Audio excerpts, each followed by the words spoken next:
বেগম খালেদা জিয়ার অসুস্থতা এবং সেটাকে কেন্দ্র করে তার সন্তান জনাব তারেক রহমান দেশে ফিরছেন কি ফিরছেন না এ নিয়ে আমরা খুব বেঁতে আছি ডিবেটে। এটা যৌক্তিক কারণেই এটি এখন এই মুহূর্তে সবচেয়ে গুরুত্বপূর্ণ ইস্যু। কিন্তু এর মধ্যে আরেকটা বিচার, এর রায় হলো শেখ হাসিনা, শেখ রেহানা এবং টিউলিপ সিদ্দিকের। আমি খুব অবাক হয়েছি আমাদের বিচার বিভাগ কি পরিকল্পিতভাবে কতগুলো বিতর্ক তৈরি করছে, যার মাধ্যমে এই শেখ হাসিনা বা তার সাথে লোকজন, তার দলের লোকজনের বিচারকে প্রশ্নবিদ্ধ যেন করা যায়। আমার সত্যি সিরিয়াসলি প্রশ্নটা মাথায় এসছে। একটা মামলার রায় হয়েছে সম্প্রতি, আমরা অনেকে হয়তো খেয়াল করেছি, সেটা হলো প্লট নেওয়া নিয়ে, ক্ষমতার অপব্যবহার করে প্লট নিয়েছেন। এটার জন্য শেখ হাসিনা, শেখ রেহানা এই দুইজনকে, মা শেখ রেহানা, শেখ হাসিনা প্লট গ্রহীতা, তারা অনিয়ম করেছেন, তাদেরকে 7 বছরের সশ্রম কারাদণ্ড দেয়া হয়েছে। কিন্তু টিউলিপ সিদ্দিককেও দেওয়া হয়েছে 5 বছরের সশ্রম কারাদণ্ড। আরও 14 আসামি আছে এখানে। ঢাকার বিশেষ জজ আদালত 4 থেকে রায় হয়েছে। এখন টিউলিপ সিদ্দিক কিন্তু প্লট নেননি, তাকে সাজা দেওয়া হয়েছে কেন আমি পড়ি।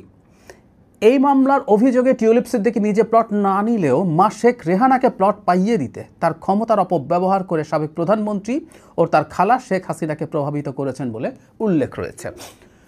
বাংলাদেশে বসে আমরা কেউ কি বিশ্বাস করি শেখ রেহানাকে পূর্বাচলে একটা প্লট দেওয়ার জন্য টিউলিপ সিদ্দিককে প্রভাব বিস্তার করতে হবে শেখ হাসিনার ওপরে?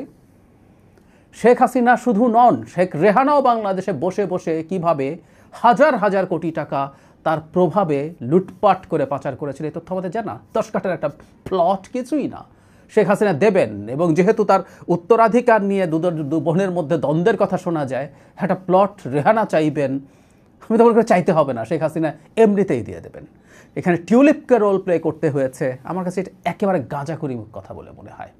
খানিকটা নেকড়ে আর ভেড়ার গল্পের মতো।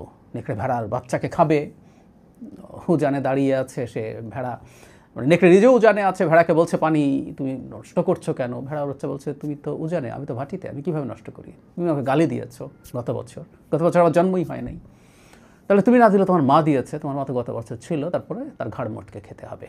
আমার কাছে ঠিক তাই মনে হলো। মানে খুব অবাক হয়ে যায়, একটা আদালতের বিচারক এই ব্যাপারে কনভিন্সড হচ্ছেন।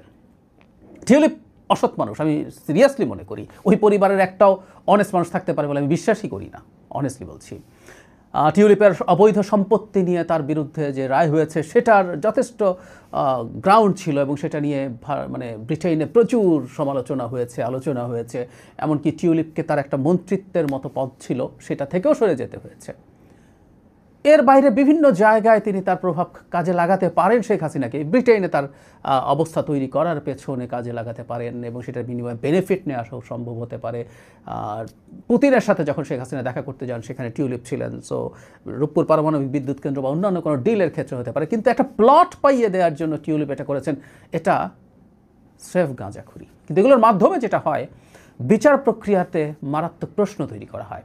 আমরা শেখ হাসিনার পতন এবং পালিয়ে যাওয়ার পর হরে ধরে যখন একেবারে হত্যা মামলা দেওয়া হচ্ছিল সবার বিরুদ্ধে, যেই হোক না কেন একটা হত্যা মামলা দিয়ে দাও, এর মাধ্যমে যেমন এই পুরো বিচার প্রক্রিয়াকে প্রশ্নবিদ্ধ করা হয়েছে, মানুষের মনে শুধু না আন্তর্জাতিক জায়গায়ও প্রশ্ন তৈরি করা হয়েছে, ঠিক একই রকম প্রবণতা।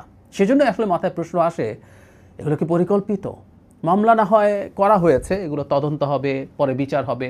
সেই বিচারে যাদের হত্যা মামলার সাথে সংস্রব থাকার কথা না, সেটা হয়তো বাদ হবে। কিন্তু এটা একটা বিচারিক রায়, একজন জাজ এটা সিদ্ধান্ত নিয়েছেন যে এটা উনি কনভিন্স যে শেখ হাসিনাকে ইনফ্লুয়েন্স করেছেন টিউলিপ। আমি সরি, এই ধরনের কাজ করে কোনো লাভ নেই, ক্ষতি করা ছাড়া।